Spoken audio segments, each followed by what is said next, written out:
Hello and welcome to everyone watching. I'm Jen Brown with One Hope, and we have here today with us Philip Geldenhuys joining today from South Africa. Philip is the co-founder and CEO of Triga Ventures, and Triga Ventures is a South African faith-driven nonprofit accelerator. And in addition to that, Philip leads a collaborative working group of top faith-inspired accelerators across the world. And this working group includes Triga, Praxis, Ocean, Faith-Driven Entrepreneur, Faith-Driven Investors, Lion's Den, and many, many more. We're so excited to have a conversation about faith and entrepreneurship as we get ready for this up-and-coming roundtable. Philip, thank you so much for taking the time for this important conversation, and once again joining all the way from South Africa. I know you're a very busy person, so let's dive right in, shall we? Yes, good day, Jen. Thanks so much for the opportunity. Great to be here. Wonderful. So Philip, could you share with us just a few sentences more about who you are and what Triga Ventures is, and why did you launch Triga Ventures? Yes, so I am born in South Africa. As I often say when I meet American friends, I am actually a white African, about 10th generation South African, so it's where I was born and where I grew up. Triga is, or rather say the idea for Triga is something that's been stirring in my own and some of my friends' hearts for quite a lot of years. But in 2017, I got the opportunity to participate in the Praxis nonprofit accelerator. And that was through a previous venture that I founded just out of university, called Community Keepers, that delivers mental health and social services to schools. And the introduction and the participation in the Praxis Accelerator provided a concept or an idea for something that's been stirring in some of our hearts in South Africa for many years. So the Praxis model that they've been developing at that stage for about 6 years then served as an example of what something like this could look like. And very ironically, what was supposed to be an accelerator eventually became an incubator for me, because the Praxis journey, the accelerator, was more than an opportunity to dive deeper into what a community like this could and should look like. And I got a lot of support from the Praxis leaders in developing what became Triga, which we then launched in 2018 in South Africa. Triga is the Greek word for a 3-horse chariot, and it comes from an interesting piece of scripture in Judges 1, where it speaks of the idea of an iron chariot that the specific inhabitants of Canaan that Judah went up against had, and they couldn't take this part of the land because these guys that they went up against had chariots of iron. And we believe in modern days, chariots of iron speaks of business, speaks of venture building, that which is so needed for Christians, so that we can become the influence that God has called us to be in this world. That's incredible. Thank you for sharing. Would you give us an overview of what is happening in this sector of faith-inspired entrepreneurship programs around the world? What's working and possibly what is not working? Yes, so that's a fantastic question that we are also trying to answer at this stage. But I'm happy to share just around the journey so far. So part also of my initial excitement to get involved in this space was a sense that God is globally raising up entrepreneurs, kingdom-minded entrepreneurs to advance the kingdom. And that was also part of my introduction to Praxis, was a strong sense that that's already what was happening in that community.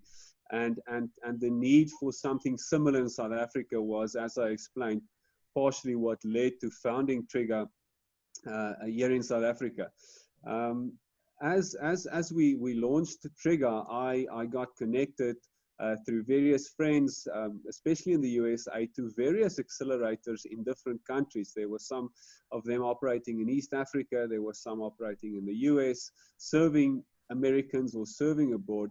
And through all of them, I learned a lot, and it fast-tracked our own journey to start what we are doing now.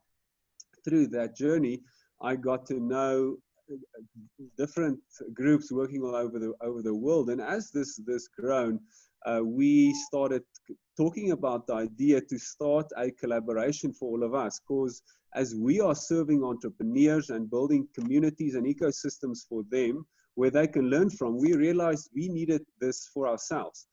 We need to learn from others to see how we can become better in what we do. And we specifically like this idea of a community of practice, which is basically people coming together with a shared interest to talk about what they do so that they can become better in what they do. And that's the focus of the global collaboration for organizations like ours.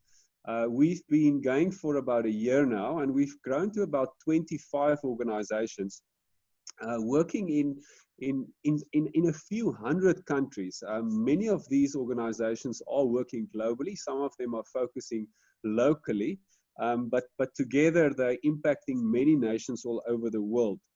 They are based in countries all over the world. To mention a few, there are partner organizations in Brazil, there's a few in different cities in the US, there's Ireland, Scotland, England, Israel, Sweden, Germany, Egypt, Kenya, South Africa, Thailand, Indonesia, and Australia. These countries I mentioned are all countries where some of these organizations are based. The first year of this group was getting to know each other better. We do quarterly calls where everyone dial in and was introductory, and also getting understanding of what the needs amongst the group was. From these interactions, we identified at the end of last year 3 specific areas that all of us are wondering about, thinking about, growing about, and see as areas that we could serve our entrepreneurs better. The 3 groups, the first one was investment and funding. The second was data, metrics, and measurements. And the last one was just foundations for running a accelerator or an incubator. So these have become working groups that meet every 6 to 8 weeks, where they talk about the practicalities and are in the process of developing best practices for organizations like ours. Maybe to also just mention, these organizations are all led by Christian founders and CEOs, but they're not all serving Christian entrepreneurs exclusively. About half of them are, but the other half are not. Although those leading the organizations are all Christians. And that's essentially also what unites and brings us as a community together, is a shared passion for God and entrepreneurship. What we've learned so far, as I said earlier, is in a very early stage, but maybe to mention just a few general points. I think the first thing is the commonality that we all share is an integrative approach of faith and entrepreneurship. So moving beyond the mindset of at the one hand having a spiritual life, on the other hand having a business life, but moving towards an integrated life. And I think that's something essential that all of us are thriving towards. The second thing is what stands at the core of all these communities and all these ecosystems all over the world is deep relationships. So a focus on building relationship amongst each other, establishing communities where mentors and peers can get together, learn from each other, and support each other in this common goal of advancing God's kingdom. A term one could use is social capital, I think, which is very relevant in the type of work that we do. If it comes to getting investors specifically, a big role of those of us coordinating and leading these communities is building those relationships of all the key stakeholders that are needed, that could support entrepreneurs in their journey to growing their businesses. just maybe something else to add Yeah. is, I think also quite important. You're asking about best practice, is a focus on both the individual and the business. So it's not just a focus like focusing on helping you grow your business skills and helping you grow your business, but it's an equal important investment in the entrepreneur, him or herself, in their well-being, in their family's well-being, in their well-being in terms of being part of a church, being part of a community. So I think comments. Yeah, no, thank you. That's incredible. It's an incredible business model that you have, and also an incredible approach to how you engage these entrepreneurs in a holistic manner. Really appreciate you sharing that. So, how are the different programs working with the local church? What are the barriers of adoption and/or partnerships? And in these uncertain economic times, what do programs like Trigga need from churches to really thrive and serve entrepreneurs best?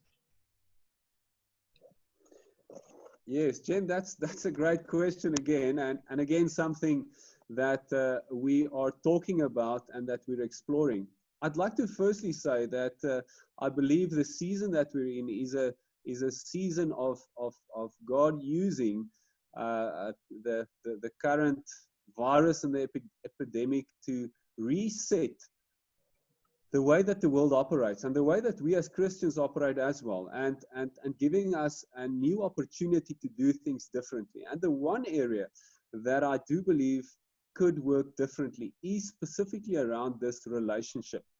From my own experience, what I found as a barrier in South Africa was the church's view of separating the sacred and the secular, and not a good understanding of the importance and the need of equipping entrepreneurs and business people to do the ministry that God has called them to do.